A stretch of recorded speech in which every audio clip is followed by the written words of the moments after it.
cartoons. You can't rewrite history. Not one line. They've got bubbles coming out of their mouths. We must find out how that door opens. That's one thing you mustn't do. Human beings can't go in. For our sakes, don't... Pull to open. Pull to open. Yes, and what do you do? Sounds all right, but I don't think we should take our eyes off those two for a second. Oh, I shouldn't mind them. They're far too busy timing their miracle. What miracle? This is what's important. Here come the drums! Hello,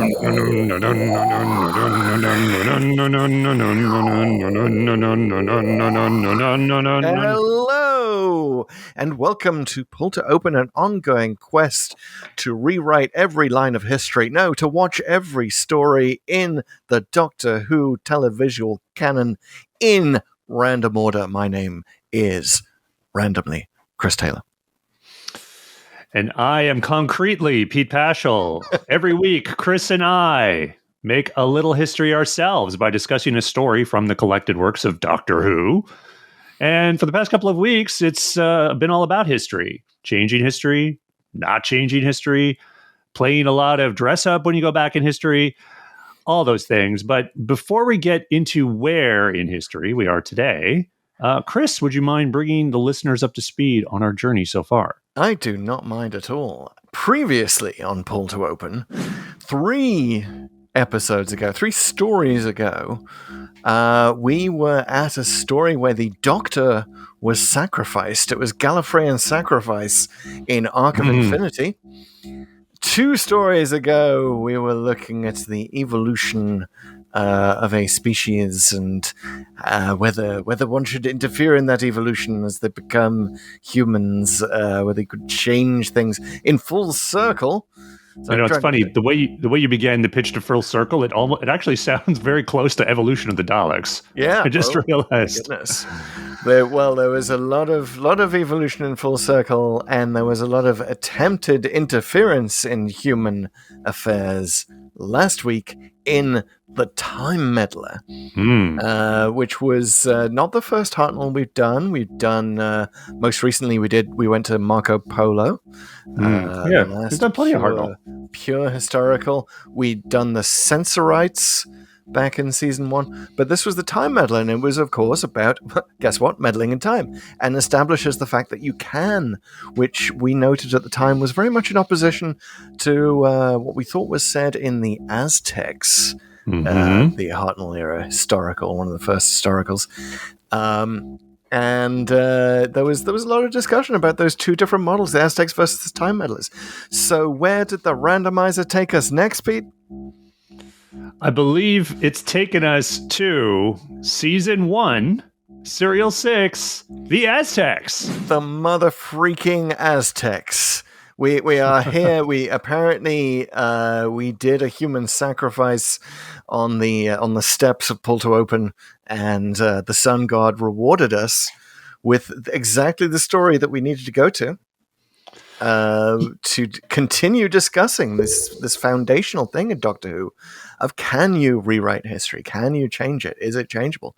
And I got to say, Pete, I mean, so this was my first time watching the Aztecs. I came out of it with a different sense of what they were actually saying than the myth of you can't rewrite history, not one line. The most famous quote from the Aztecs. Yeah, it's kind of interesting to look back on it and compare it with all the things they've done since in terms of rewriting time and going to historical eras and incidents, and are they really in flux or are they locked?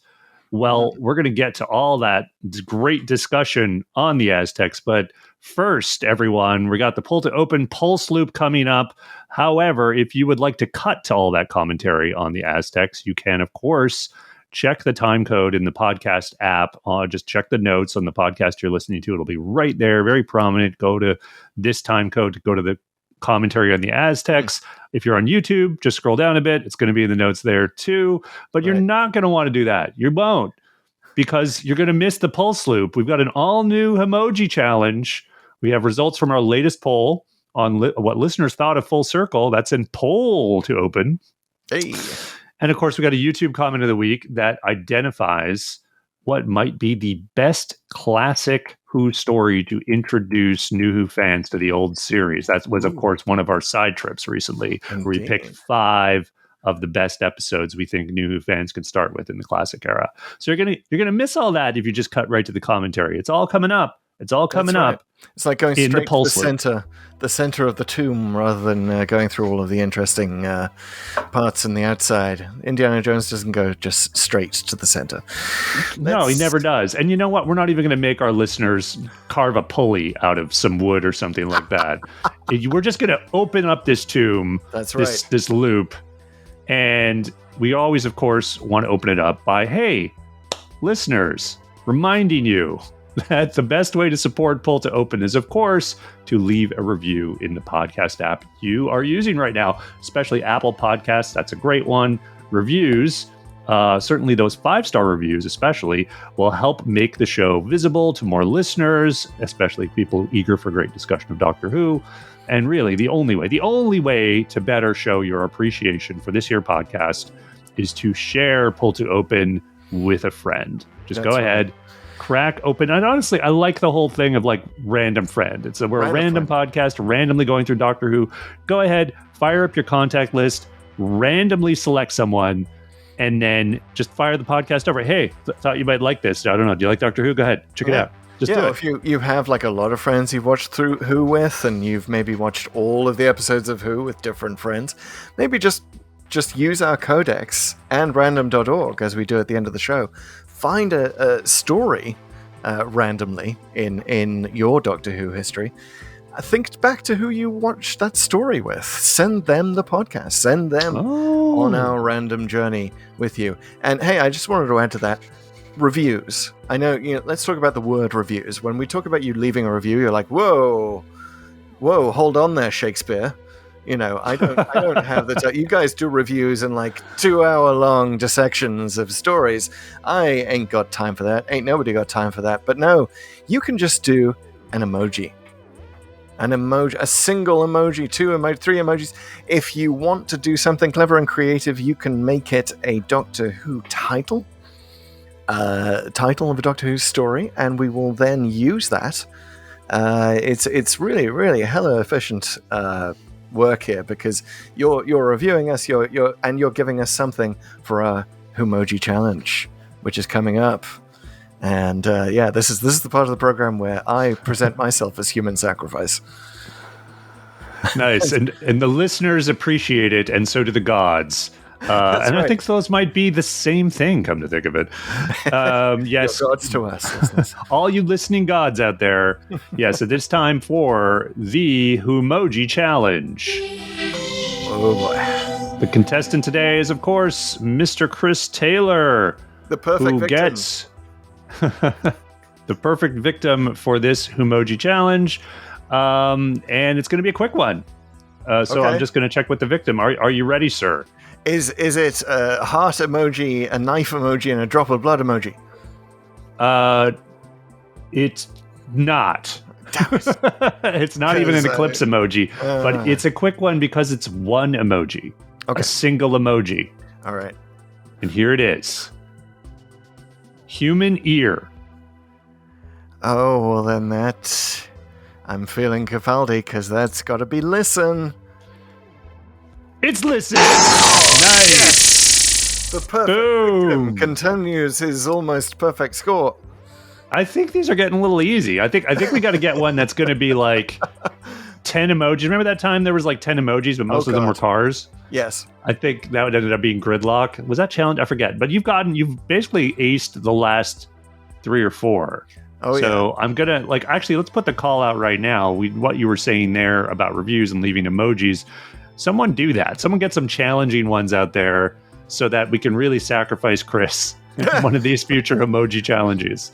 That's right. But well done. Right. Well done, sir. That was, Thank you. That was a good one. I'd just like to point out, we're not in the history corner yet, but they did, the Aztecs did believe that children crying was a sacrifice to the rain gods. So really, I'm going to say that you guys, you listeners, making me cry with your Whomoji challenges is really a sacrifice to Pull to Open. And it's one of the best things you can do to get us in better sight of the sun god known as Apple, and various other gods in the canon. But thank you for What's that. interesting about the crying kids? I mean, we do know the Aztecs like their cartoons, so they may have invented emojis. Come to think of it.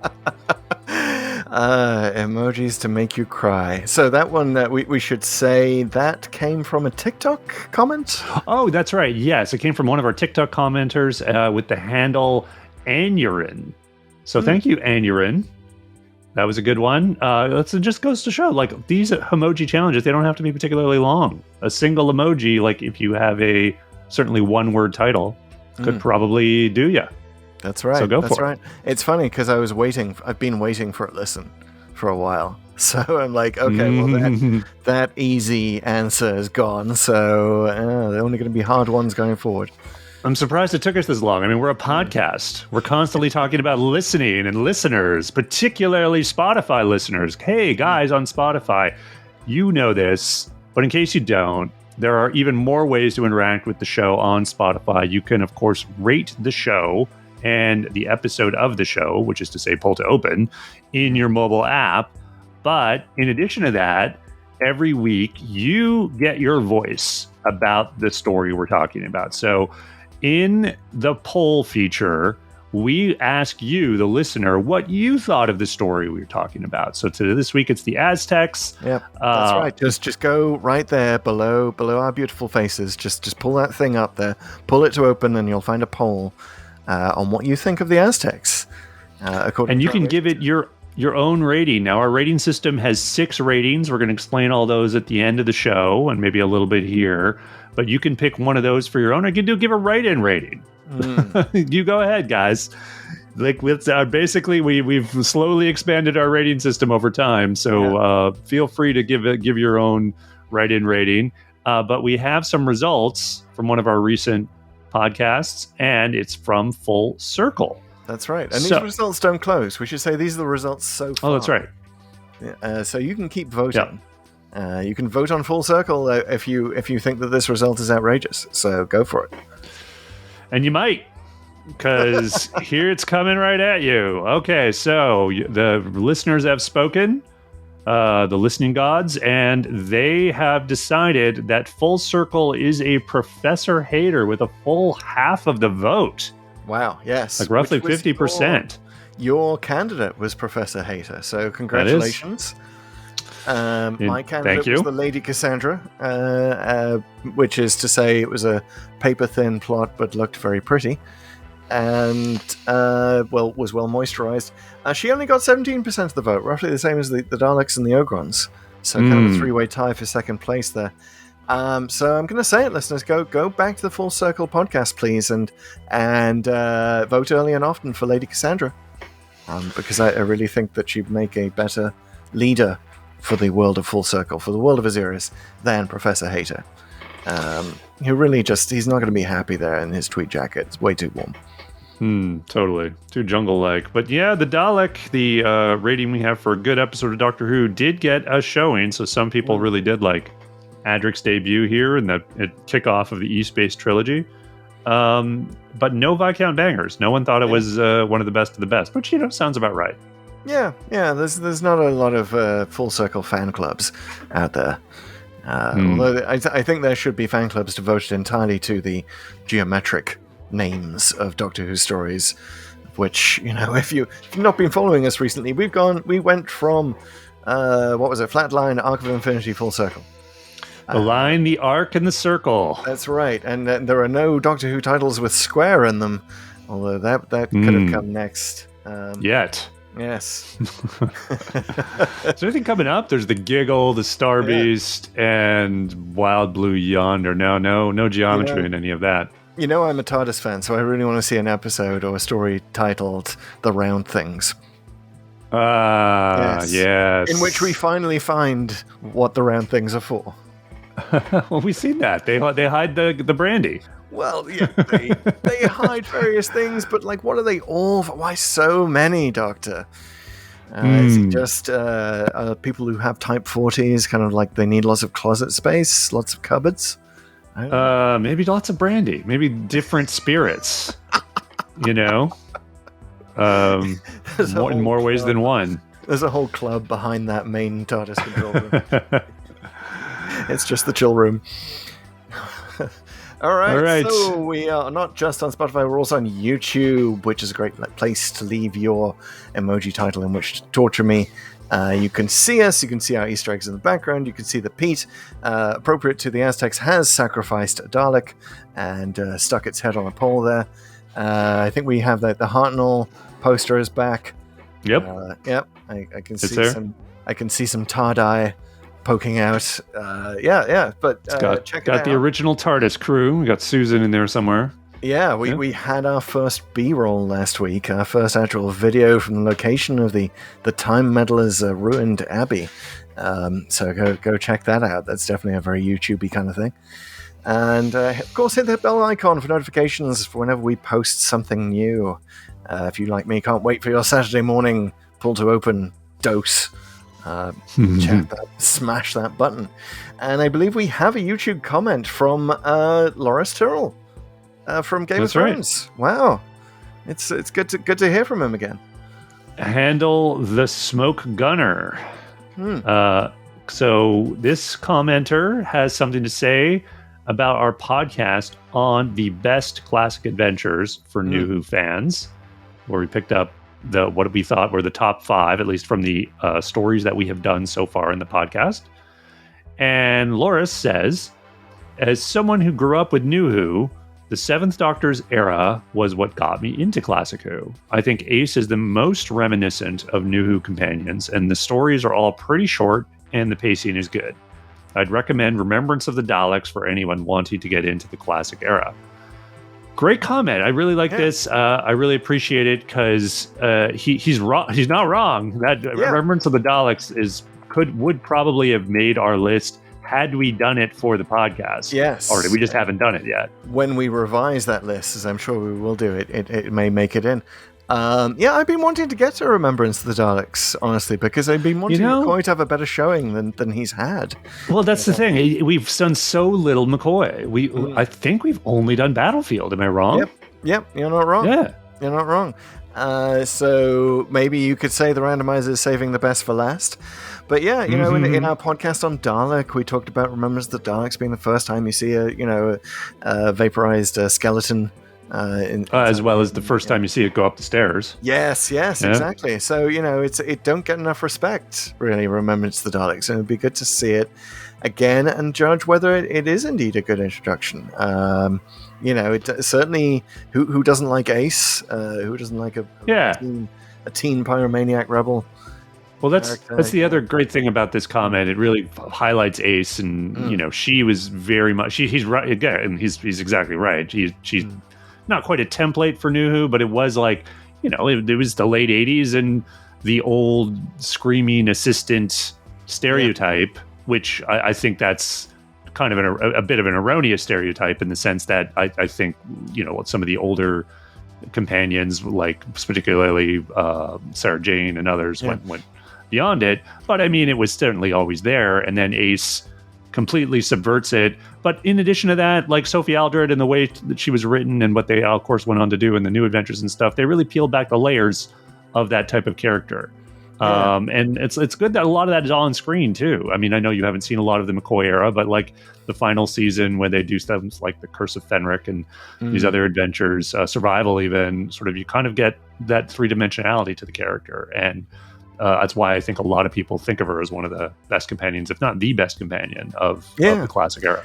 And certainly one of the few non-posh companions in her accent. You really don't have to travel that far from Ace to Rose, do you? I mean, she really was preparing the ground for New Who. But yes, thank you for that comment, Loris. Sorry about how things went down in Westeros. But yes, you, Loris, and all of you listeners could also listen to us and watch us do our thing on TikTok, our most active social network. Pete, how many TikTok followers are we up to right now? Oh my goodness, it's probably 11,500, 11,500.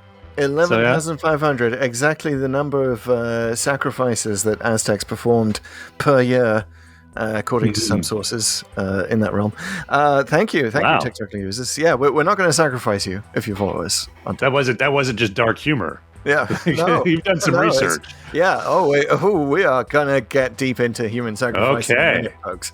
Yes, get ready for that. Get your obsidian blades out and follow along with us as we rip out our own hearts. No, we would only do that on TikTok because it would make a hella viral short video. Dude, I but want to yeah. get to it. So I'm just going Let's do it. to cut right to, hey, boom. You just follow. I'm going to close out the pulse loop. Follow us on Twitter, Instagram, and Facebook and threads at Pull2Open63. Do that. And now let's do this. We're talking about the right. Aztecs. Wow, I've never seen such self-sacrificial behavior on Pull to Open because, of course, Pete is running directly into the blade, the obsidian blade that we call TLDW. It is my honor. Pete, you are being the perfect victim here, and as such, I want to say before you start this: is there anything you need? Would you like to marry a Gallifreyan girl from the future? What do you want? What is it? I would like extra time. That is the one thing that the gods cannot grant, sir. I'm sorry. Why would you want extra time? You know, this is your moment to join the sun god in the afterlife. It is. Yes. It is. So let's that's all I want. I want to join the gods. I want to have a rabbit hole free. We've been doing all right. I think we've been lulling ourselves into a false sense of security here with these TLDWs these last few weeks, but it might be short-lived because I actually didn't watch this. I watched this not very recently, so it was about 5 or 6 days ago. I finished part 4, so I'm hoping I can tap into the race memory that's here in North America of the Aztecs to fully get it out. Well, you know what, Pete? You can't rewrite history, not one line, but you can condense it, and we condense it in 30 seconds per Classic Who episodes. The Aztecs is 4 episodes, so you, sir, have a full 2 minutes to summarize this Hartnell historical. Are you ready? I'm ready. All right, Let's do it. then as the sky darkens and the eclipse begins, we have a full 2 minutes to reconstruct the official Pull to Open summary of the Aztecs in 2 minutes, starting now. Okay, the TARDIS lands in an Aztec tomb, and Barbara comes out, finds the person who was a high priest. She and Susan sort of explore. They find a door out of the tomb. Susan goes to get Ian and the doctor, and Barbara is quickly discovered, but they think she's the resurrected high priest. And when Ian and Susan and the doctor come out of the tomb, they fail to realize that when the door closes, they cannot get back in. So they're cut off from the TARDIS. But Barbara has been accepted as the reincarnated version of the high priest, essentially a goddess, and they're going to worship her. But she tries to prevent the Aztecs from making human sacrifices because the sacrifice is about to happen, and she tells them not to do it. And so the high priest of sacrifice, this guy Latoxel, he basically who is already suspicious of Barbara being this god, becomes openly doubtful of her, and he tries to prove that she's not really the god. Whereas, and so her servants, which is Ian, Barbara, and Ian, Susan, and the doctor, all have to sort of try to manipulate things to get her to somehow to basically buy time for them to get back to the TARDIS and figure out a way to get into the tomb. So Ian ends up fighting this guy who's Ixta, who's like the commander of the armies. Otlock, who's the high priest there, befriends Barbara, but she can't really get them change history. The doctor lectures her about changing history. She still tries, but it doesn't really work. Latoxel and everyone and Ixta work against her, but eventually Ian finds another way into the tomb. He helps open it up, and right when they're going to make the sacrifice at an eclipse, they get back in the tomb because the doctors developed a pulley system to get it open from this thing that Ian pulled out of it, and they all go back in the TARDIS and leave.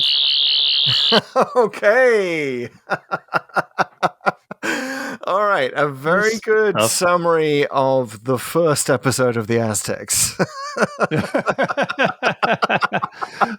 To which you returned a lot. I was noticing that there's a lot of going back to themes established in the first episode. The rewriting one line, not rewriting one line in episode 1 there. Yeah, I realized about a minute in, I had to really excise things. So I really had to make a decision. Am I going to say anything about Ian and Ixta? Am I going to say anything about Kameka? Well, am I going to say anything about Otlock going off into the sunset or whatever he does toward the end there?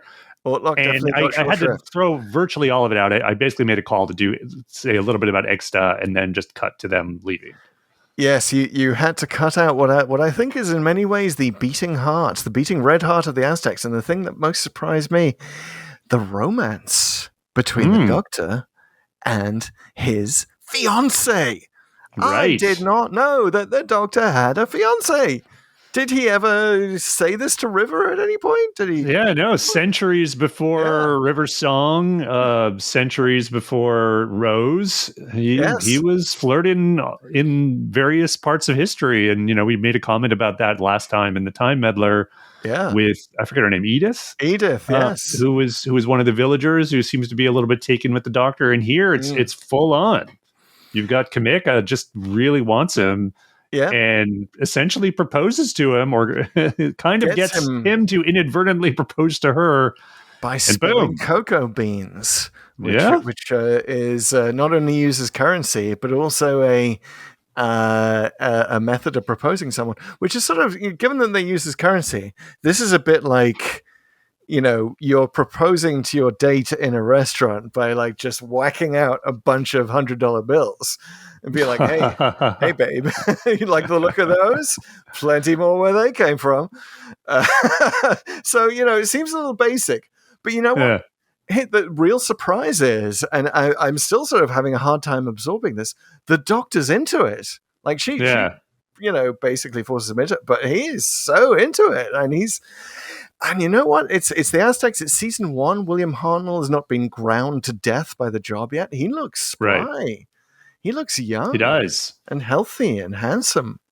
And he kind of nails that reaction, even though it's a bit overdone, when suddenly he realizes what he's done. And it's like, oh, we're going to be married. And he kind of like, there's the zoom in and the audio sting and all that. It's a little too much, but it is like, Hartnell does great. Like it's a good little like what moment, but and also then he's like, okay, could do worse.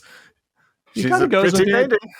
Yeah, and he doesn't totally ditch her in that she's completely clueless. He kind of clues her into like this isn't going to work, but we still kind of need your help, and and so they'll always have Technotitillion or whatever the name of that city is. We're going to butcher Aztec names throughout this. Just FYI, if there are any Aztec historians listening, sorry. Yeah, I mean it's hard to pronounce proper names, and I think they do a decent job in the episode itself. They do. I remember. So this is interesting. So taking myself back into my personal time stream, we did study the Aztecs at school, but the problem was it was in elementary school. Like I remember it when we were first taking history, and I think this was in the early 80s, and I think they were trying pretty hard in parts of the Western world to not just do your traditional European history, essentially, right? And so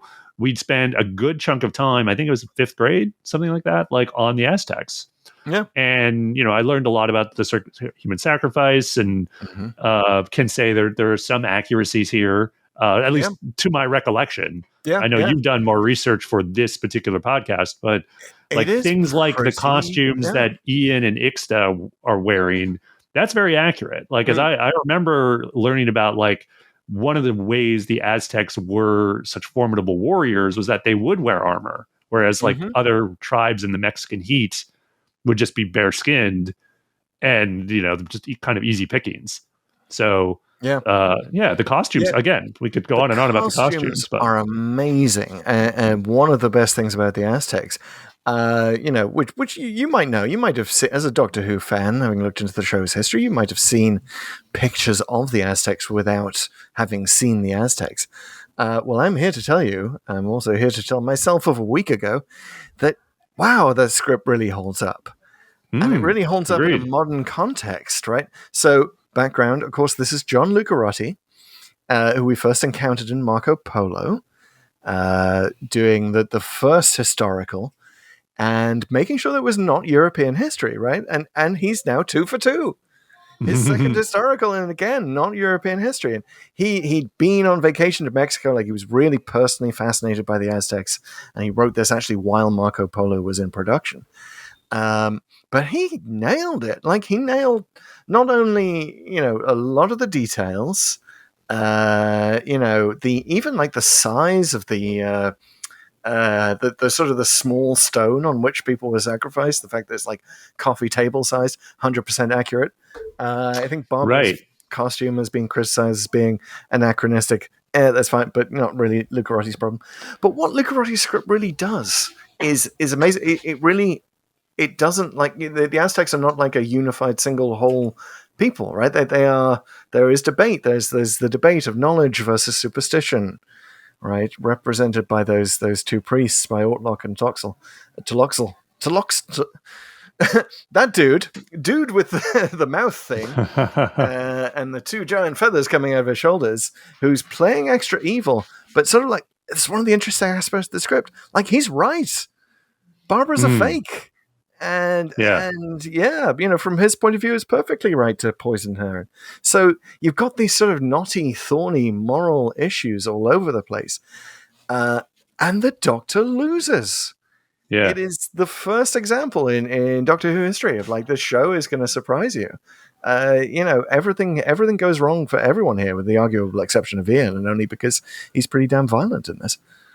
Yeah. It's funny. You said the Doctor, we opened it up with talking about how the Doctor was spry. I'd say the show itself is very spry at this point. Yes. I mean, this is like season 1 Doctor Who. It's riding high after the big win of the Daleks. It's now it's a phenomenon in Great Britain. Yeah. And you feel the confidence in the production here. And even though some of the, like, a lot of the studio stuff was a small studio. I think that good chunks of this were shot at the Ealing Studios, or one of their first ones, which was like notoriously small. They made a lot of use out of whatever space they did. And I think by this point they were sort of starting to spread it around a bit. So I think parts of this might have been shot in the BBC main television center. Verity Lambert was agitating to get it moved to BBC Television Center. She did it for the Aztecs. Another interesting marker point with the Aztecs, you mentioned the Daleks and how popular they were, but they were more sort of popular for being popular, if you know what I mean. Like, Doctor Who didn't have as good viewing figures during when the Daleks were on screen. Right. The first time it cracks the top 20 British TV programs is during the Aztecs. So, wow, that's interesting. I didn't know that.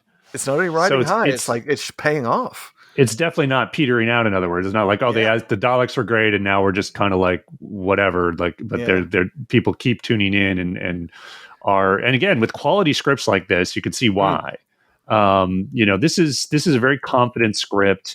Like you said, we already talked about a little bit about Platoxel, but man, like, I could go on and on about that performance and that character. It's just really, like, John Ringham is the actor, and the scenery looks great, but even though he chews the hell out of it throughout, and I mean, he's just amazing. It's like, what a memorable performance, and just what an inspired choice to have that makeup stripe across his face, which gives him a bit of a sort of Joker-esque feel, and just sort of Joker-esque. And also really, in the sense that the Joker character is, like, often pointing out home truths, that make you uncomfortable. And another actor might have thought, okay, the costume and the makeup's doing the work. No, he gives a very physical performance. Like, the way he kind of, like, hunches and is moving kind of like almost like a creepy jester type. Again, I keep kind of going back to that, but it's really just so many good choices about that role. And, the evolution, his scenes with Barbara are very, very good. There's a lot of good dialogue between her and Platoxel and her and Otlock. Those are kind of like, to me, the main, like you said, the beating heart is kind of the romance.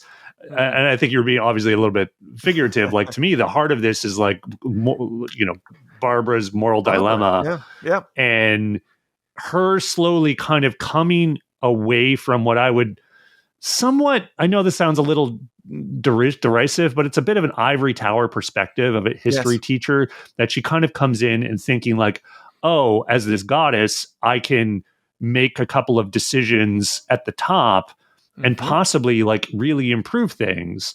And it's like good on paper, right? And then the one of the better conversations is later when Ian is talking to her and he's like, Barbara, you don't get it. Like, Platoxel's not the exception. He's the rule. Yes. Like, everyone thinks that way. And so he comes from this more pragmatic standpoint, this sort of down, I've been around people here, and this is never going to work. You can't do it. And Barbara gets a bit drunk with power.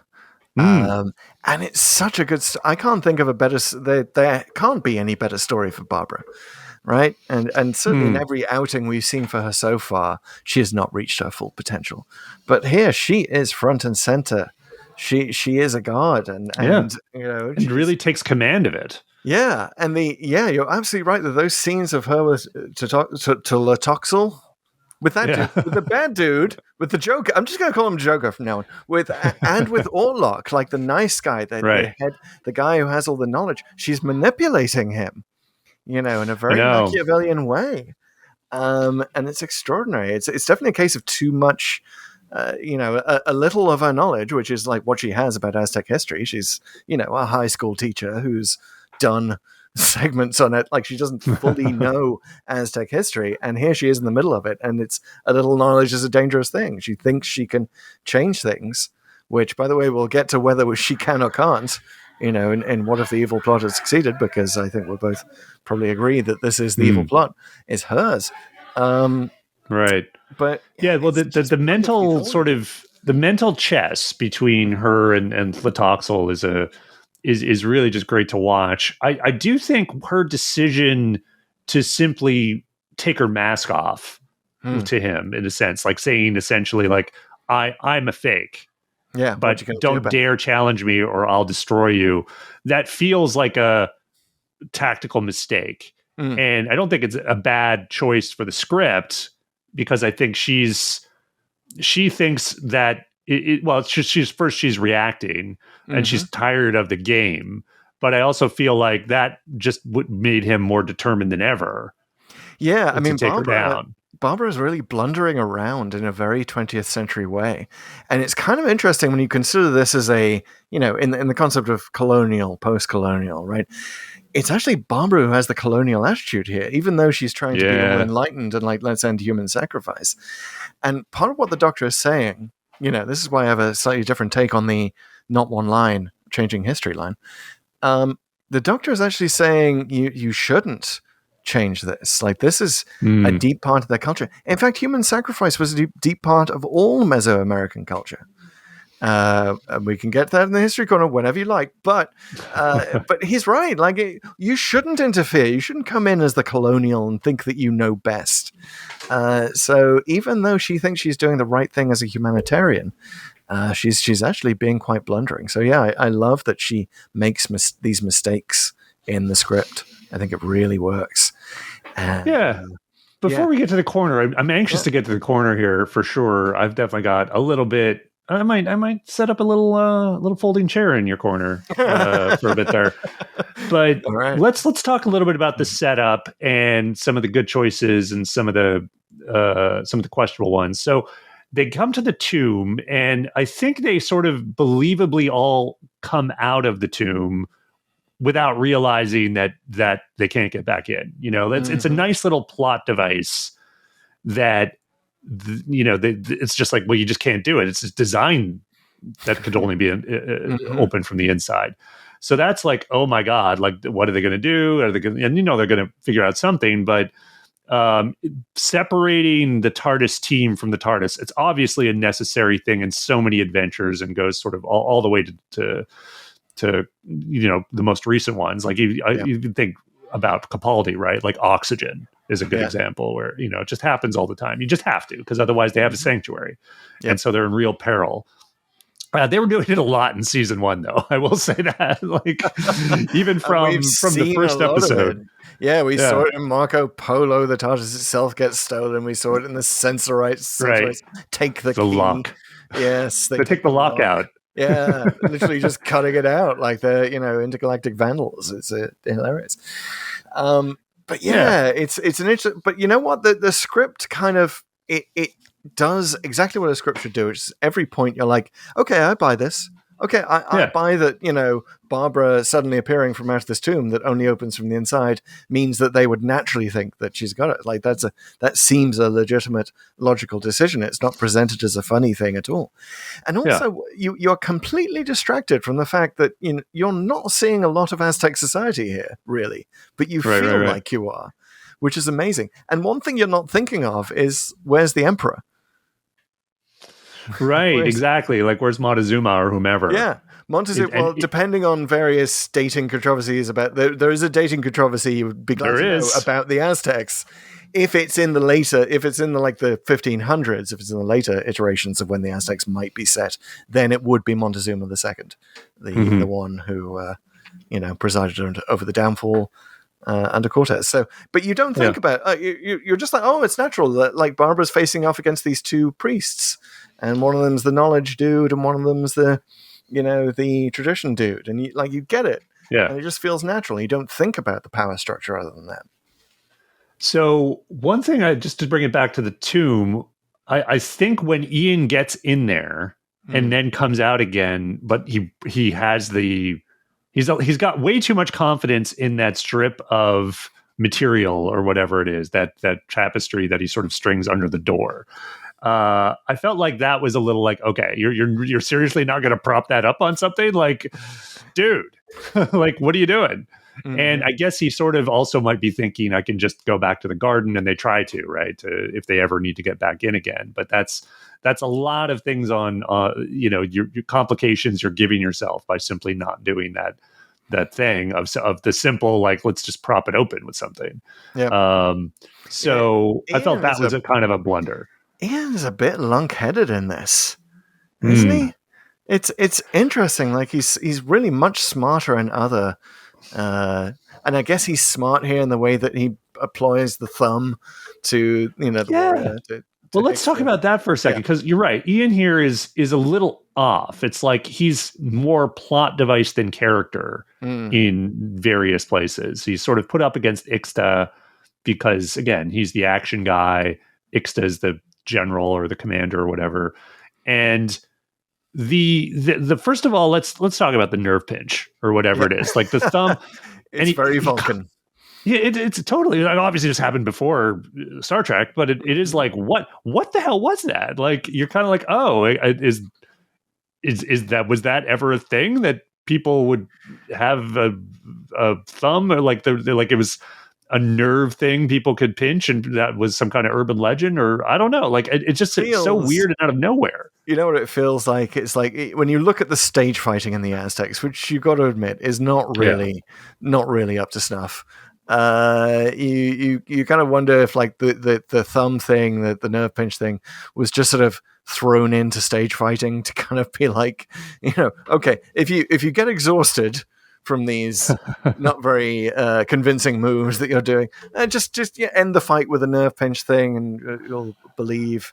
Like, it feels like it predates Doctor Who, must predate Star Trek as a thing you would just do if a stage fight needed to be brought to an end quickly without the actors looking like they needed a knockout blow. Yeah, it feels like one of these things that I think people just thought.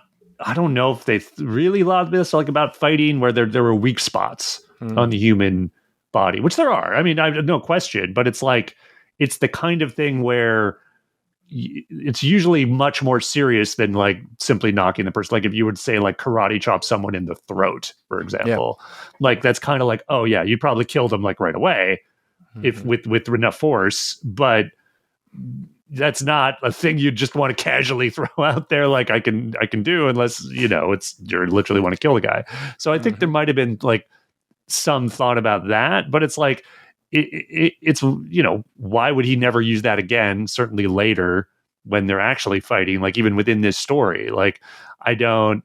It's just a weird random thing they threw in to sort of give Ian a little bit of one-upness. Now, forgetting the nerve pinch for a second, like how is Ian, a science teacher, somehow going toe-to-toe with Ixta and doing pretty well before he's drugged, who this guy is a lifelong warrior? And like, how is that even possible? Like, did I miss some line where like Ian was the captain of his university wrestling team or something? I mean, they really should have thrown in something like that, because in the absence of that, I'd say that this is the only part of the Aztecs that feels very sort of colonial. Like, oh, well, of course, the young, smart, upstanding, clean-cut British man would be able to disarm this savage by merely applying some pressure to the neck.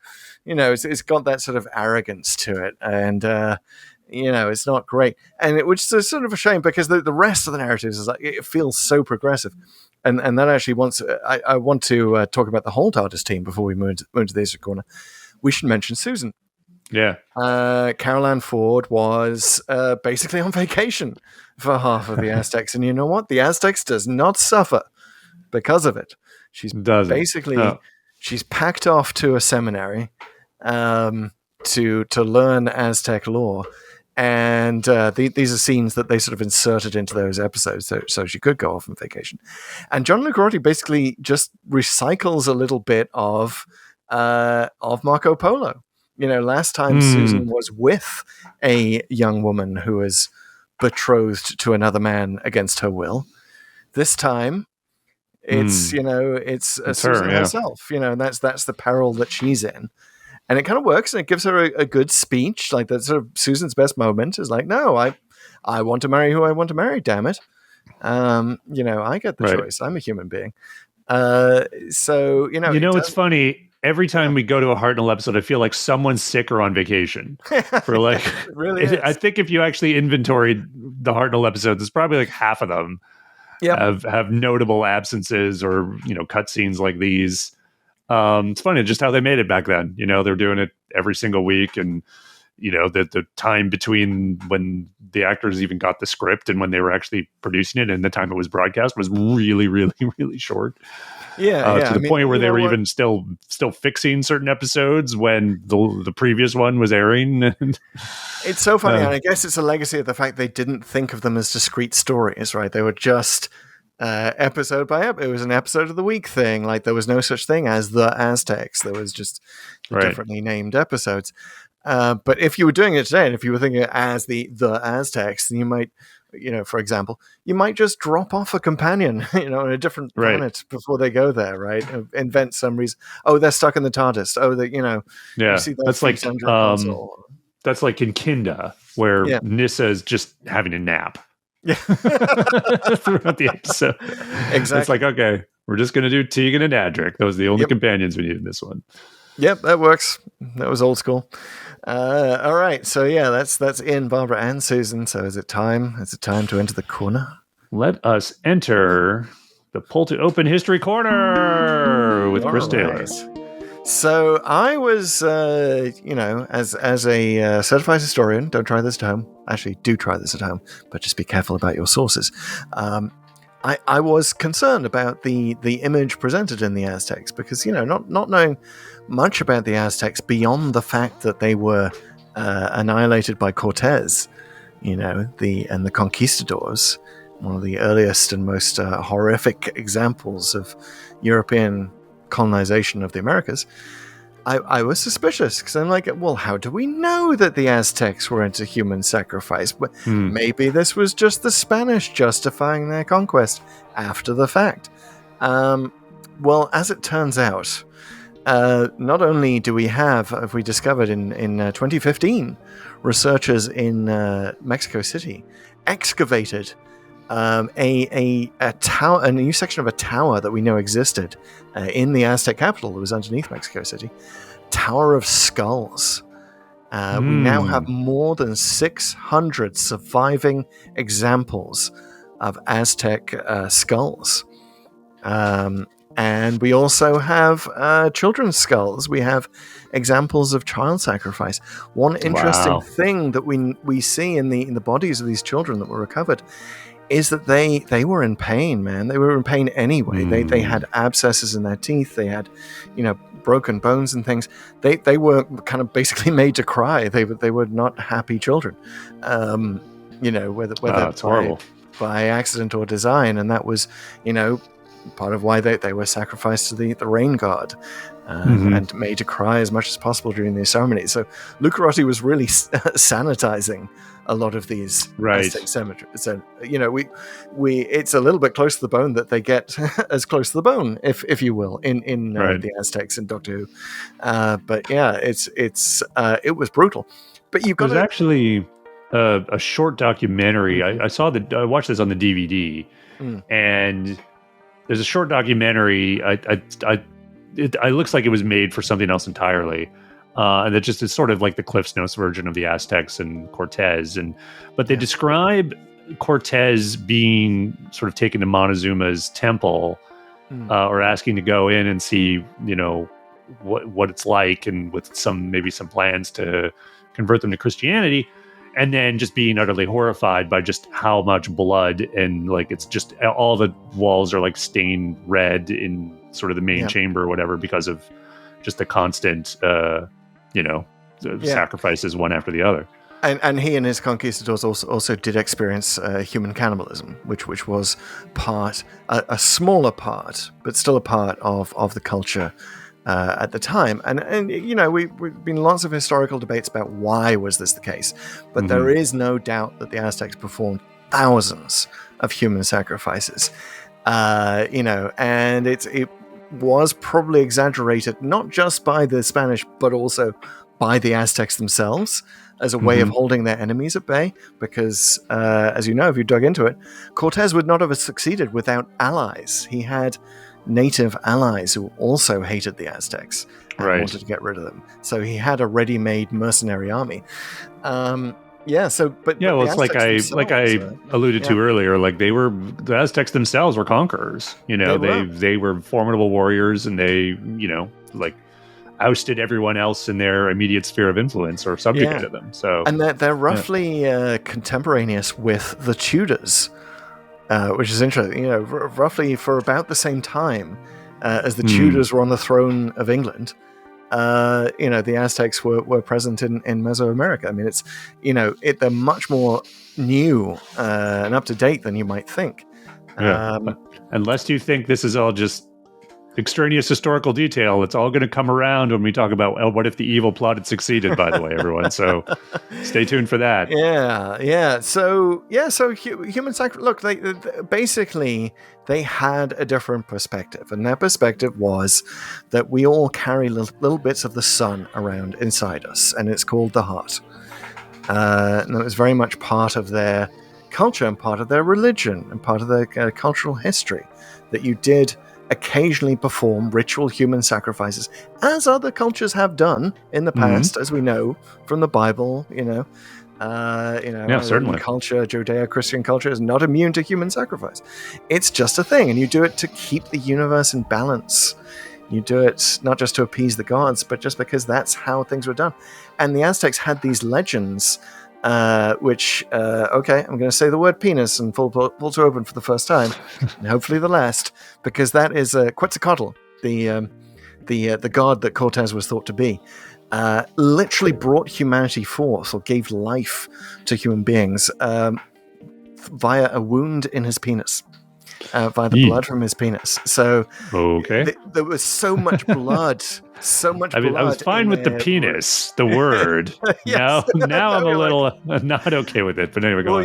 If you're not okay, though, you'll really not be okay with an excellent novel by Orson Scott Card, who is an asshole for other reasons, but he wrote an excellent novel called The Redemption of Christopher Columbus, in which these time travelers are trying to get the Aztecs to increase their civilization so that they can go and invade Europe instead of the other way around. And one of the time travelers has to appear to the Aztecs with metal studs in his penis, and then he withdraws each one of them, and blesses them with the blood. And I was, at the time reading that, I was like, hang on a minute, Orson Scott Card, what are you talking about? But no, it's absolutely real. They were all about blood and wounds and the cleansing power of blood. And when you're tearing the heart out of a human being, as they did with the obsidian blades, we know exactly how they did it. They came up through the abdomen, cut up through the chest cavity, ripped out the heart. And it was you bring that bit of the heart back to the sun. You set it on fire, and the smoke goes up to the sun. Now that's reminding me of Temple of Doom. Although Mola Ram's method was a little different from what you were talking about. But yes, I honestly don't remember that. But yes, you don't remember Mola Ram and Temple of Doom reaching into the guy's chest, pulling out the heart, and it exploding into flames. It's been since about 1985 since I saw the Temple of Doom, but I may have ignored that bit probably for good reason. But yeah, so it was a thing, and it was so inherent to Aztec culture that the Aztec priests continued to do it even after the Spanish conquest. And you have lots of these, Spanish friars going over and saying, "Hey, maybe chill it with the killing people." A little hypocritical of the Spanish to say that, but nonetheless, right. And they were like, "No, this is us. This is part of our culture. Look, it's on cartoons on our temples. We just do this. It's what we believe." Yeah, getting sort of vibes of The Lottery, the short story. Yes. You know what I mean? Like in terms of and also like what Barbo is trying to do, and sort of recognizing how incorrect just generally this is, and that it is something that is correctable. On paper, easily. In practice, nearly impossible. And, Tlaxcala there representing that the tradition, the need for that to go forward because it would otherwise threaten his entire worldview and way of life. Yeah, I almost wanted him to do the song Tradition from Fiddler on the Roof. I think that would have been an excellent explanation of his character and a way to make him sort of sympathetic.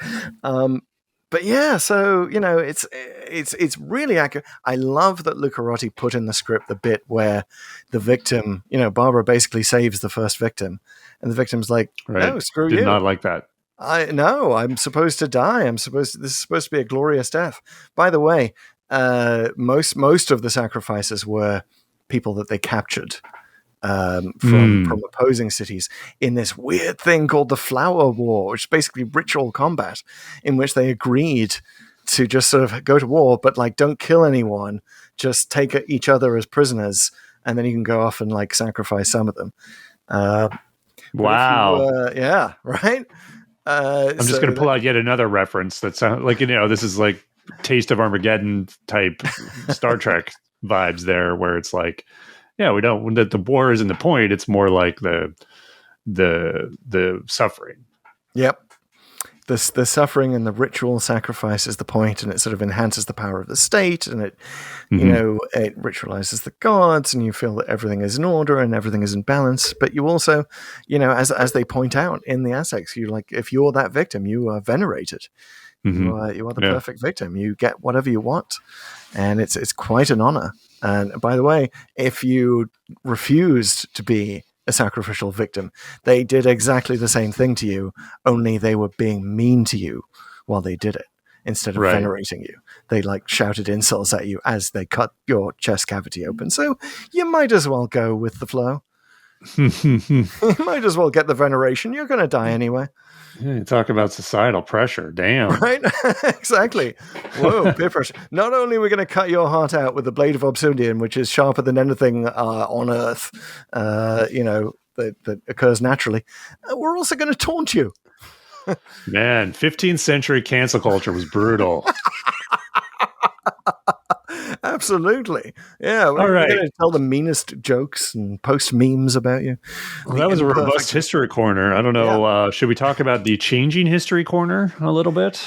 Yeah. So changing history. Yeah. I really think that that was what the Doctor was saying. Because, of course, they're interfering in history all the time. Kamika didn't have a fiancé before the Doctor came along. Unless you believe like there was someone else she met in that garden at that time, and she persuaded him to spill cocoa beans. And like, no, I don't believe in that sort of fatalistic nonsense. No, they're going around changing history. What the Doctor is saying, it is inadvisable to change even a single line of history. Exactly. Way, so this matches up with the Time Meddler.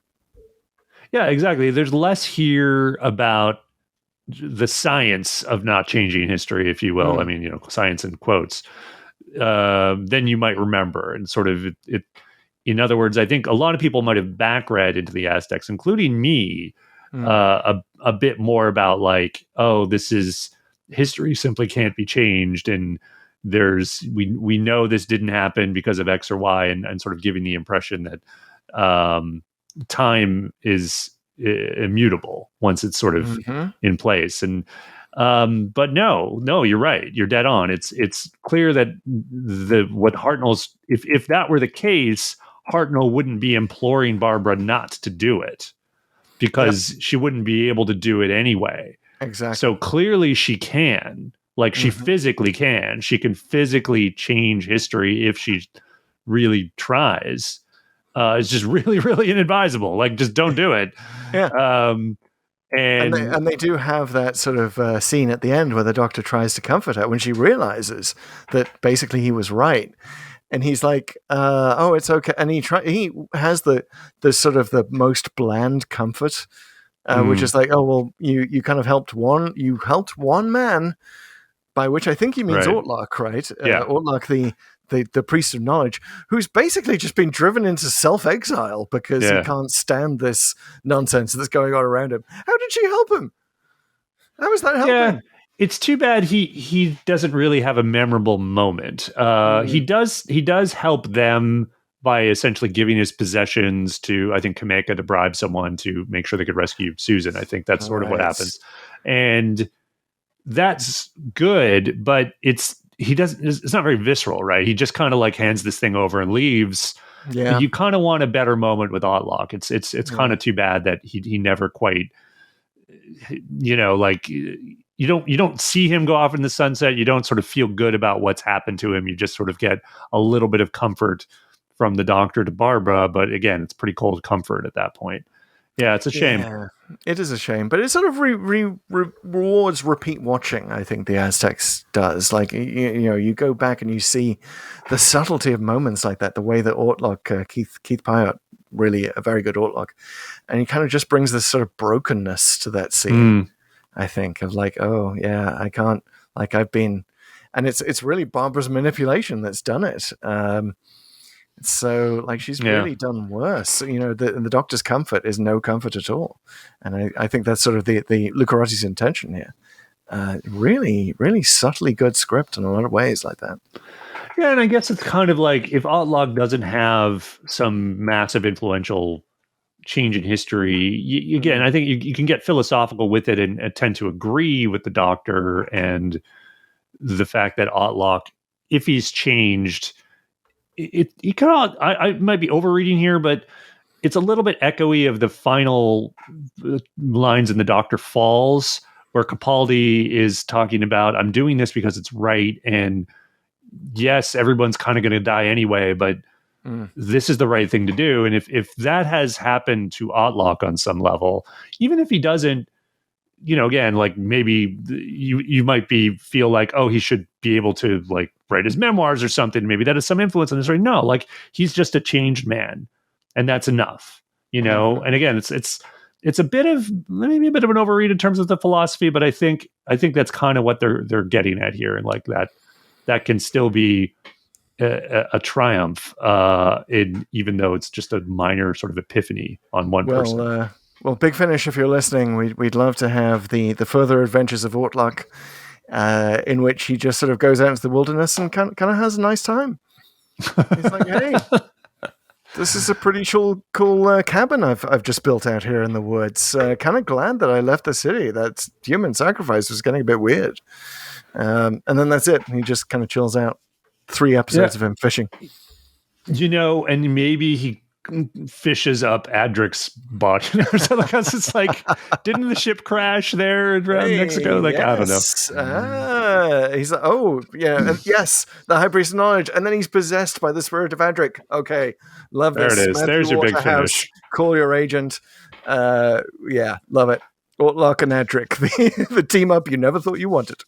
So you mentioned the moment where they're sort of back in the tomb and he's comforting Barbara. And then there's that little, almost, it's not quite a coda, but the sort of final bit where he seems to leave the pulley for a second and then comes back and gets it.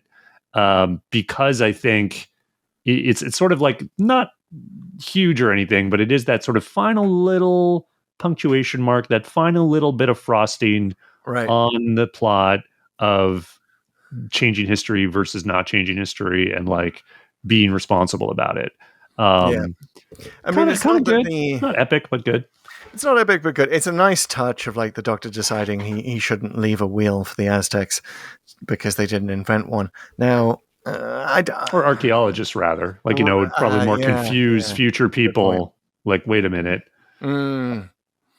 That's right. Yeah, you got to think that the Doctor, as he got older and into more incarnations, was a lot more slapdash about leaving stuff all over the place. Especially his TARDIS. Yeah, my goodness. Yeah, he really stopped just cleaning up after himself after a while. Just got the companions to do it. I don't know. I feel like there's been Doctor ephemera scattered throughout history. But yeah, just one more thought on the changing time thing. Like, it's really interesting, isn't it, that the only... We sort of think of the Aztecs as introducing the concept of the fixed point in time, as it were, but that's really more of a New Who thing, right? Yeah, it is. When do we hear about it? Is it Fires of Pompeii? Is it before that? No, yeah, that sounds about right. I think it's Fires of Pompeii. It might be before that. If there is, listeners, let us know. Yeah, what it is. It is interesting. Of course, Fires of Pompeii ends with that message of just save one family, right? The Capaldi family, right? Save someone. Yeah. So it does harken back to the Aztecs in interesting ways, but it is New Who that says you can't rewrite this particular history, not one line. It's not Old Who. Right.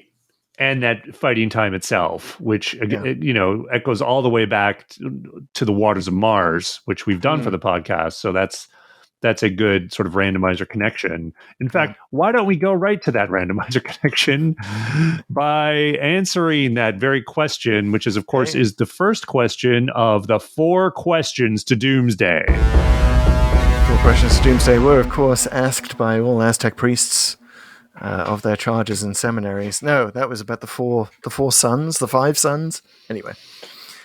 Yes. Oh, God of the randomizer. What era was that?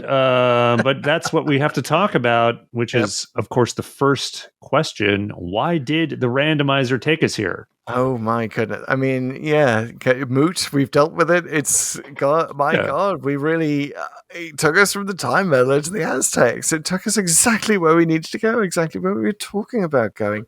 It took us from old Hartnell to young Hartnell, and it's quite heartbreaking seeing his sort of degeneration, as it were. I thought he was still between the two, spry enough in the Time Meddler with his comedic moments. He's pretty spry, but towards the end of Hartnell, you're kind of like willing him to say the line. Like, go on with it. You can get through this line. You can remember this line. I know you can. You've got it in you. And he just, he's got a bit more flop sweat in front of the TV cameras. And you just sort of, by the end of Hartnell, it kind of tips over. You start to feel sad. Oh, certainly. Like, we've done the Smugglers and the 10th Planet for the podcast. Yeah. So we've definitely seen sort of end of the era Hartnell, and you're dead on. He's very tired. But here you can see his Doctor in full force. So it's nice that the randomizer sort of leave, if we're leaving the Hartnell era, which we don't even know yet, but sort of leave us on a nicer note of, like, young lead actor William Hartnell, who is believable as a sort of romantic lead with Kamika, has that joie de vivre.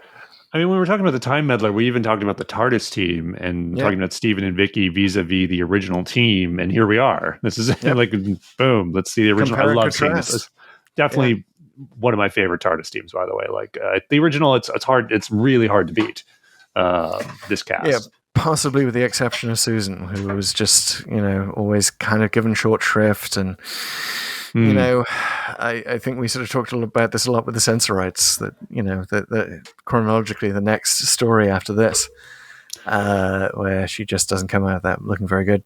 Yeah, I think here she's a little muted, clearly, because she's separated from them. But when she can interact with the cast, like in the first episode and the last, particularly the first episode when she's just in the tomb with Barbara a little bit, like she brings that energy, right? She's obviously the young teenager, curious, super duper curious, and when they can lean into that, and they're not trying to do something like with her like rebelliousness in the Sensorites, or she's just kind of off somewhere.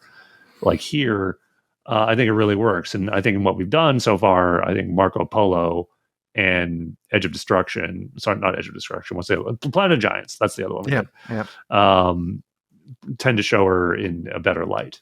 Yeah. The last thing I would say about the randomizer connection was where I was going earlier about just sort of the waters of Mars coming, like, essentially like this is the first taste of explicitly talking about changing history. And then the waters of Mars, which of course we've also done for the podcast, is really the culmination of that whole fixed point in time point of view on time travel. And the Waters of Mars is great. I give it, I think it's a banger. It's an amazing episode. But it does get a little weird with the time changing and how that's supposed to go and what the Time Lord's responsibility is with regard to it. Yeah, New Who did get a little weird there. It's interesting, but yeah. On that note, I think there's also a connection you can draw to 2 stories ago to the to Full Circle, where basically what the TARDIS team, what the Doctor learns is you shouldn't interfere with this evolution that's going on this planet. Right. It just like you're trying to hold back the swamp creatures. Well, you shouldn't, because they become the crew. Like it just let history take its course. Which is exactly the lesson that we get from the Aztecs. Well, so many lessons here in the Aztecs, and certainly some for Barbara. And we're going to get right on that in the second question, which is, what if the evil plot had succeeded? Yeah, well, so of course, everyone we see as evil in the story does succeed. The practice of human sacrifice continues. Dude who looks like the Joker. Platoxel's on top. Wow, now there's a Big Finish title to Platoxel on top. It's the Charles in Charge of the Big Finish range. Yeah, so you got to say that the evil plot is Barbara's, because she doesn't know what she's doing, and she's trying to rewrite history. And if it had, so her thing is, again, this sort of very kind of paternalistic colonial kind of concept of like, well, if you savages just clean yourselves up and stop sacrificing humans, then when Cortez gets here, he'll recognize you as proper people, and he won't wipe you out. And no, definitely a bad look. But again, I'll have to say it again. I don't think she's wrong in that. This is the thing. Let's think about if that actually works, right? This is if her evil plot succeeds. Somehow she sort of figures out politically how to either deal with Platoxel. By the way, it's like when he tries to poison her, why doesn't she just destroy him right then? It feels like that's a big crime, regardless of whether she's a god or not.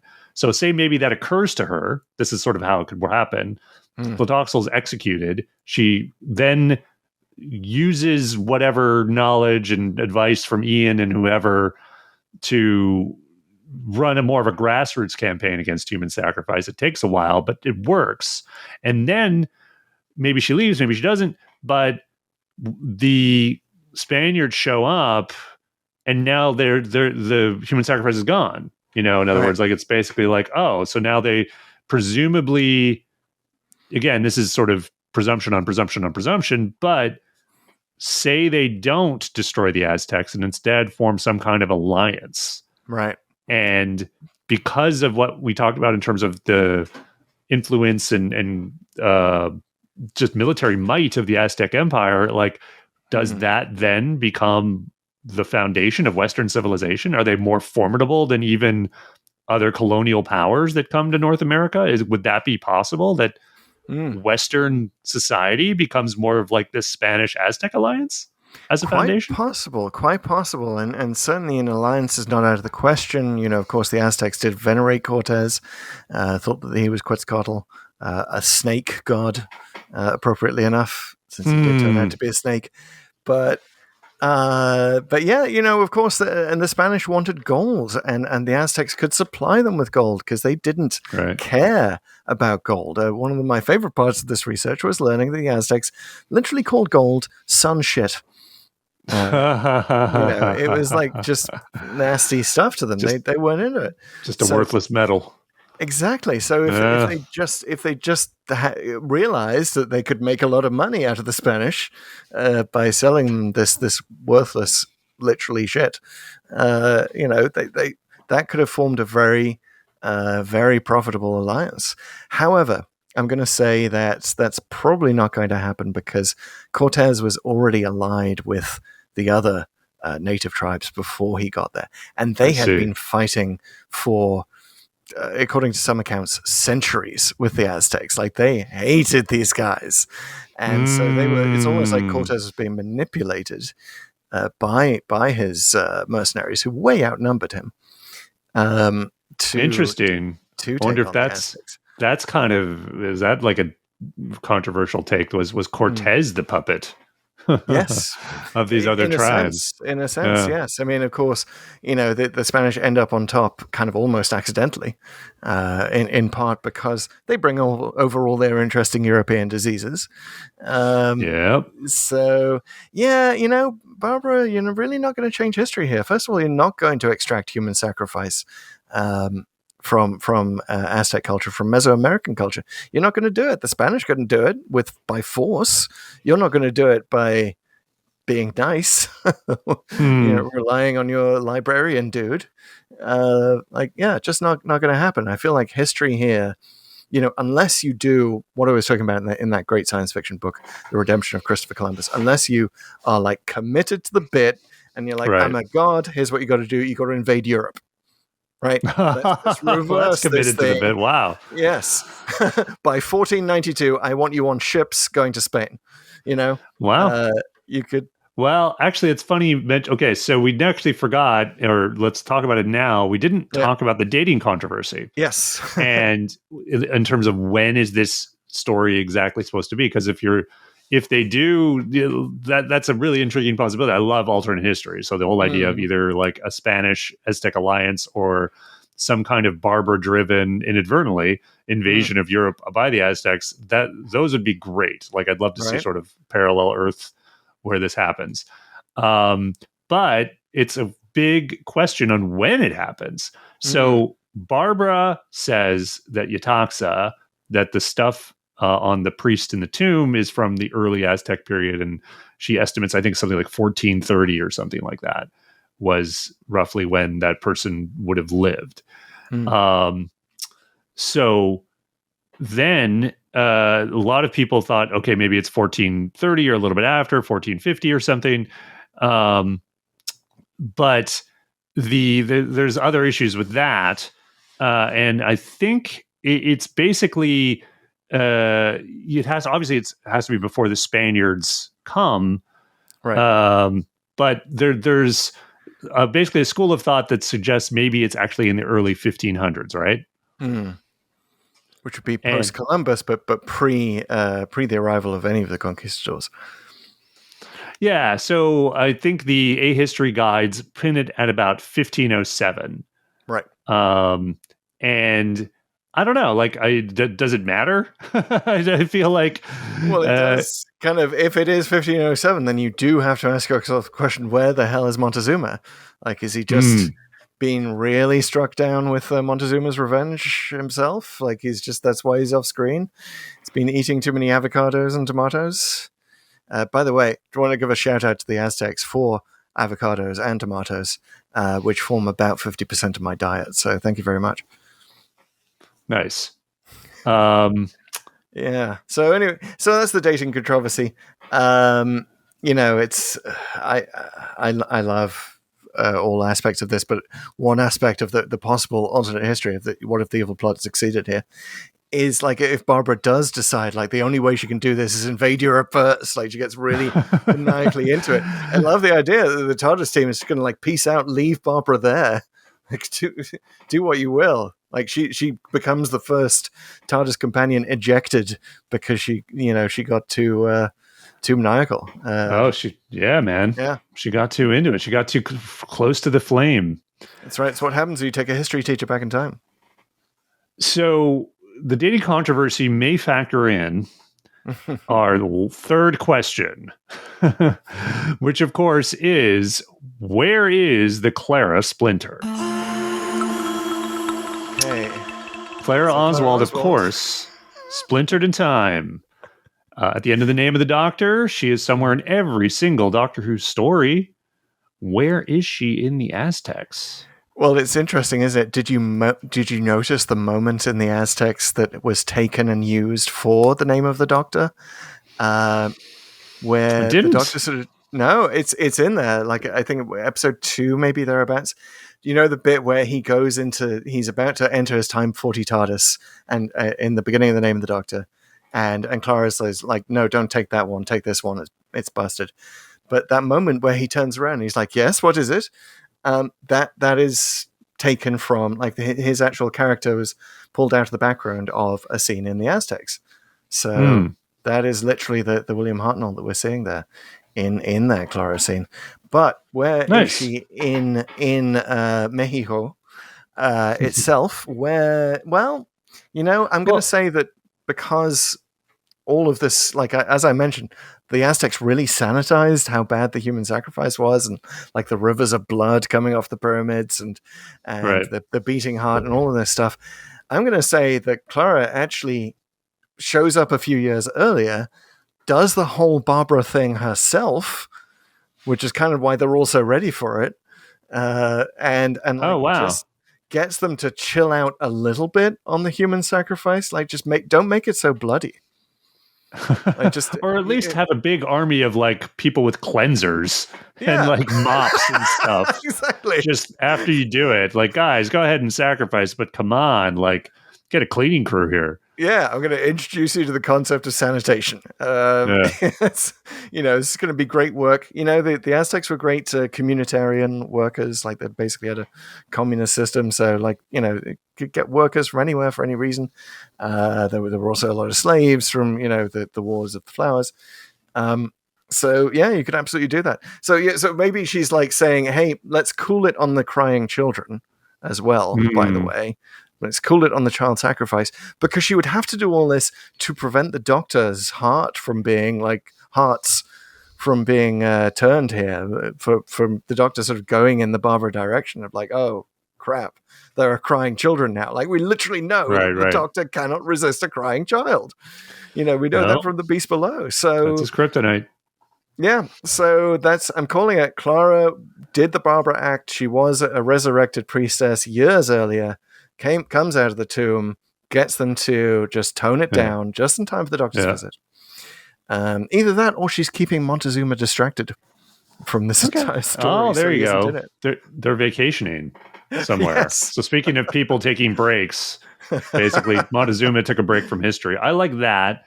That could work. The other thing I thought was with the dating controversy. So with it being whether 1450 or 1507 or whatever.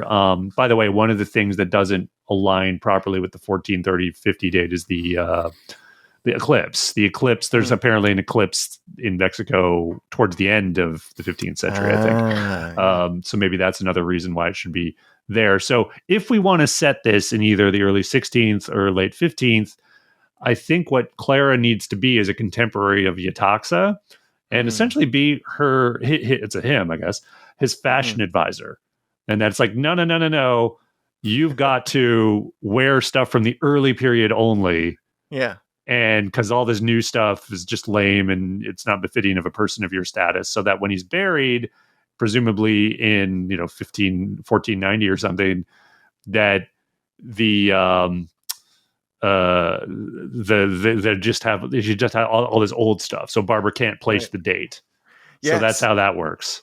And Clara can also put Utaxel on a diet, like just to make sure that his bangle will fit Barbara when she comes along, right? Because There you that's go. the main reason why she's identified as the resurrection. It's this particular, it's a snake bangle, right? It's some sort of snake that wraps around her arm. Yes, exactly. Yeah. So yeah, little precursor for the Mara there. It seems like. Yeah. So she's putting Utaxel on a avocado only diet, just to make sure that that Barbara will fit into his jewelry many years hence. Works. It works. All right, all. We've come to it. We've come to the final question, the ultimate question, the only question that matters for the Aztecs. What did we think of this story? The Pull to Open rating system, of course, has 6 ratings. There's the Dalek, which we give to a good episode of Doctor Who. The Ogron, which we give to a not-so-good episode of Doctor Who. And Professor Hayter, which we give to a not-so-great episode, but hey, at least we learned something. Maybe they tried something. The Viscount Banger, which is what we reserve for the best of the best. The Fixed Point in Time, which is, we're only on the 5th one, by the way, guys. The Fixed Point in Time, which is a story that we can't rate. We simply, usually for reasons of nostalgia, but sometimes for other reasons, it is something that exists outside our rating system. And finally, the Lady Cassandra, the Doctor Who story that is better thought of as wallpaper. Just turn down the volume, put it in the background, and sure, it looks pretty, but you probably don't want to actually watch it. Yes, just moisturize it. Don't watch it. Well, you know what? It's pretty clear that we both like this, and I think the only question is it a Dalek or is it a Viscount Banger? That is the only question. You're in that same realm. I'm in the Pull to Open Schrodinger's box here of which is it. I'm almost reluctant to open it because although I'm tempted to give it a Viscount Banger, I think this is just a really good Dalek. I'd even give it like an Emperor Dalek status. It's a really, really good episode of Doctor Who. I can't say I was completely blown away by it, or if it's really, really epic or has a certain layer to it that is just so awesome. No, this is just really, really good Doctor Who, and I'm giving it a essentially an Emperor Dalek, and it's structurally. I think it's a little different from what we even tend to expect from this era because, as you said, like the bad guys essentially win, don't even get any kind of comeuppance. There's a little bit of like clearly Shakespearean structuring going here with, a lot of stuff happening in throne rooms and Machiavellian stuff going on in the background. Again, Doctor Who does that occasionally, but this is very, very kind of like a Shakespearean history lesson. But I really give it points. I mean, they were really going for it here at this point in season 1, and it really pays off. This is a great, great episode, well remembered. But there's also probably a reason why you don't think to go back to it all that often. It's just not as it comes very close to being epic, but isn't quite there. All right, so Emperor Dalek, that's your final question. Yep. Emperor Montezuma Dalek. Exactly. Yeah. It's the Montezuma Dalek. It's got a really good design. The little balls and stuff have like patterns on them and stuff. It's so crazy. Now, I'm just figuring out. I'm just now imagining Dalek Sacrifice, where you just strap a Dalek down to a table and like you just extract the mutant inside it, pull it out, and whoa. Okay. Can you find the Dalek mass grave? Yeah. My goodness, that is. I was going to say that's Big Finish, but no, that's an RTD call us. That's an episode right there. Dalek version of Human Sacrifice. Yeah, we're just throwing out these ideas for free. You're welcome, Doctor Who. I'm going to say Banger. Banger! Wow. Declare it a Viscount Banger, and here's my reasoning. Okay. I was thinking throughout it, and especially in the fight scenes, I was like, well, no, I can't rate. Like, it's a really good script, but I can't rate it a banger because fight scenes, right? Because they're just like crap 60s fight scenes. Yeah. Ian's not very good, and the nerve pinch and all of that. Here's why I can overlook that and give this banger status. I finished the Aztecs last night, and it has just been in my head. It got in my head by ending it with the bad guys who maybe weren't even really the bad guys in the first place won, and the good guys who weren't really even the good guys lost. And it's so mature and so thorny in its plot. Mm-hmm. Like it is. It may be one of the most mature plots Doctor Who has ever done, I think. And I'm amazed that Lucarotti wrote it all on a boat. That's pretty cool. We talked about recently a show in the 70s where he didn't write it because he was stuck on his boat and there was a postal strike at the nearest town. Anyway, no, big fan of what Lucarotti did here. Like I this is so good it almost makes me want to go back to Marco Polo. Right, because nice. famously gave that a fixed point in time. But now I'm like, no, Lucarotti can write. Like maybe I need to take another look at that. So yeah, for the fact that it will just sit in your brain and explode little bombs of thought throughout the day after you watch it, I'm going to give it a Viscount banger. I think, yeah, I get you. It's definitely aged well. I think there's a certain amount of layering that we're sort of putting on it that probably didn't quite occur to them. Like, in other words, with the canon of Doctor Who now very robust and spanning nearly 60 years, it's such a interesting thing to that sort of goes against a lot of what we might expect of Doctor Who. But I think that's sort of something we throw on in hindsight and as sort of Doctor Who nerds wanting sort of that depth to be there. I don't know if it's really there to begin with. So while I see what you're saying, I'm also like, I'm almost convinced to make it a banger, but I'm still sticking with my Emperor Dalek. Since we've been doing this lately, I've got the rankings from Doctor Who magazine, and the Aztecs has been remarkably consistent in that it has stayed at like number 4, number 5 in almost every poll since 1998, and it's still at number 4, so it's very high on the list. So it is very well revered, well remembered story. And 100% on the Lucarotti. Lucarotti can write, because boy can he. Right. We mentioned last week the Time Meddler is number 2 in that list. Is that correct? Time Meddler is now number 2. It has risen in every time and was formerly number 5, just behind the Aztecs, and now it is overtaken it. Yeah, I've got to say, now I've seen them both, I think that is a monstrous miscarriage of justice.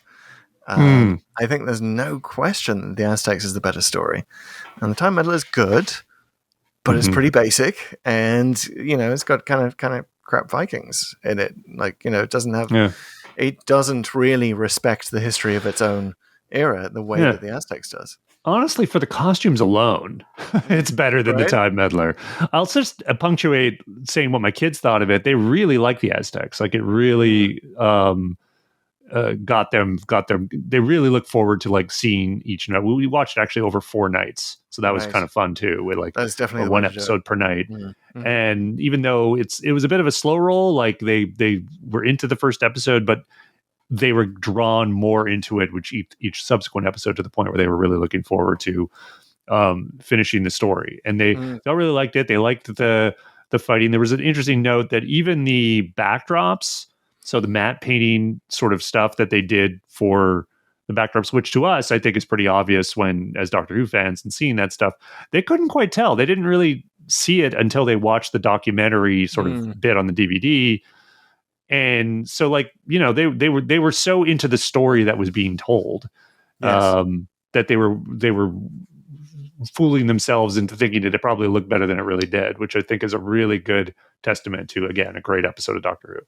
Absolutely. It does feel very theatrical, as a lot of TV drama did. But when you think about the fact that like they had basically one take, right? To do all of these scenes, and they nail it, and there's some really good close-ups, and it just really does engage you, and you aren't drawn to think about the backdrops, being a bit rubbish. You do kind of paint in a lot with your mind. So yeah, I'm right there with them, and I think that this is a good outcome for the Aztecs. I think the It's a banger Dalek hybrid. I think that's about where it should sit. But it's going to sit higher in our final rankings than the Time Meddler. So take that, Doctor Who magazine. Okay. Don't send your own Dalek Death Squad against us, or even your Aztec Death Squad. But in case you do, it's probably time for us to run back into our time machine and find out where we're going next by activating the randomizer. That's right. Pausing only to pull in our pulley so that it isn't left behind us for our Dalek enemies to find. We enter the two components of the randomizer. The first one Pete has, it's the Codex, which is the list of all of Doctor Who in sequential order. Indeed. And Pete, how many stories have we yet to visit in our random adventure? Well, that would be 207 out of 302. So there are 302 total Doctor Who stories, and we have 207 left to do. We are racing to get to that 200 point before Doctor Who returns to our screens and adds more. Will we ever dip below 200? Wait and see. Not for a while after once they get started.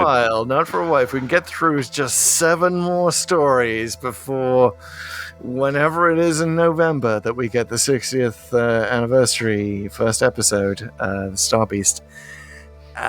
Which we don't know yet, right? We still don't have a date. Still don't have a date. And if they're true to pattern, we probably won't know until November. Right. Exactly what date it will be. Well, in the meantime, we will choose somewhere between story 1, The Unearthly Child, and story 207 in our potential where to go, which is The Power of the Doctor. And we choose through the other part of the randomizer, random.org, the executor, which uses actual atmospheric randomness, atoms bouncing around the atmosphere, bits of the sun falling to Earth and embedding themselves in your heart. And that's how they achieve randomness. But we like to venerate the randomizer. We like to sacrifice one of ourselves, open up our hearts, as it were, metaphorically, and say, what do our hearts really want from the randomizer, from the god of randomness? Pete, what is your prayer? Oh, we've talked about it, and I'll just punctuate it. So we talked about the McCoy era and how little we've done, but I would also emphasize there are big swaths, seemingly anyway, but a big swaths of Doctor Who we haven't done. In other words, there are deserts in our codex where there are big seasons we haven't done barely anything of. And so one of them is Matt Smith's era.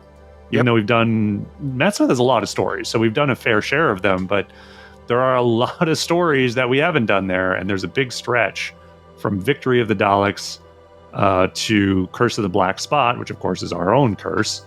I won't go over that again, but there's big periods for that. Yep. Yeah, big periods in our codex that we don't have. So I'm saying, hey, give us either some McCoy or some Smith, please. I like that. I'm going to dovetail with the second part of that, because I'm just going to make a naked appeal to the randomizers. Take us to New Who, and let me tell you why I'm risking the wrath of the randomizer by saying that. It comes down to one word: BritBox. 3 words: BritBox subscription increase. They are. You may have gotten an email like I have saying they're going up to $8.99 a month. Yeah. And you have to actually agree to it if you're subscribed through Apple. And I'm not well disposed towards BritBox anyway, for a number of reasons. We've talked about some of them in the podcast. It's really hard to go from story to story, and I have to go out, go back in. The menu doesn't make a lot of sense. I could not watch their content in the UK, which is so weird. Nonsensical. Yeah, right. Because I'm subscribed to American BritBox, so I couldn't watch British. But it just, we got to get you a VPN. Clearer, yeah, VPN in the UK to try and get into an American service to watch a British show. Anyway. So take us to New Who, so I can spend some time, maybe without a BritBox subscription for a month. That would be nice. All right. I don't know if that counts as a challenge or a tweet storm, but either way. we've got a couple challenges. It's either New Who or McCoy randomizer. So let us see what you have for us. All right. I'm going to give you a countdown. 4, 3, 2, 1. I bring the obsidian blade down, and we're at 198. Oh, yay. We are at 198? Yes. That's pretty late. Yes. Oh, wow. I was just thinking about this story. It's Kerblam. Oh, wow. Okay. All right, well, thank you. Thank you, randomizer. Back to Jodie Whittaker. Wow, the randomizer really loves that TARDIS team, huh? Yeah. Didn't we? I mean, we've had so much Graham and Yaz and Ryan. It's kind of unreal. We've also had a lot of Amazon deliveries, if you're like me. So very apt. We're one day going to get to this. Yep. And that day is next week, folks. Yes. But in the Kablam meantime, Man is approaching. Yes. In the meantime, of course, you can subscribe to this podcast or get someone else to, because this is a podcast, everyone. This is Pull to Open. We have been your hosts, Pete Paschal. And your host, Chris Taylor. Please And follow us on Kablam Prime. Yep. Can follow us on all the socials. Pull to Open 63 on most. Pull to Open on TikTok. Thanks to Martin West for all our music, particularly the new History Corner stuff. Yes. Good stuff, my man. And we want to get that Kerblam man and possibly sacrifice him. Yes, rip out his heart and find out if it is, in fact, a cardboard package with a lot of bubble wrap inside. All right, y'all. It's been real. Take it easy. Find out soon. Take care, guys.